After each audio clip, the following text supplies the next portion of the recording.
आहेत तिथल्या त्यांना टँकरचं पाणी आणि बोरवेलच्या पाण्यावर अवलंबून राहावं लागतं आणि ज्याही सोसायट्या पीएमसीवर आहेत तर पूर्णपणे पीएमसी नाही तर पीएमसी आणि बोरवेलवर आहेत. आता यामध्ये आम्ही आमच्या काही सोसायट्यांचा असं एक हे काढलं डाटा काढला लेटर आपल्याकडे दिलेला आहे. तर या जवळजवळ मोठ्या सोसायट्या ज्या आहेत जवळजवळ 35-40 सोसायट्या आहेत त्या पूर्णपणे टँकरवर अवलंबून आहेत. तिथे 300-400 फ्लॅट आहेत पण त्यांना टँकरचंच पाणी घ्यावं लागतं आणि त्यामध्ये जवळजवळ बालेवाडीमधून मागच्या वर्षी आम्ही डाटा काढला म्हणजे आता लेटेस्ट डाटा तर 35 ते 40 कोटी रुपये आम्हाला टँकरचं पाणी विकत घेण्यासाठी करावं लागतं खर्च करावा लागतं. तर यासाठी नवीन असा एक शायद मोठमोठ्या नवीन बिल्डिंग तिथे होत आहे.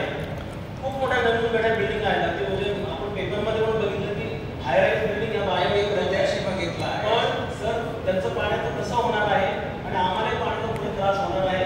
तर ह्या सगळ्या गोष्टीचा आपण जरा विचार करा.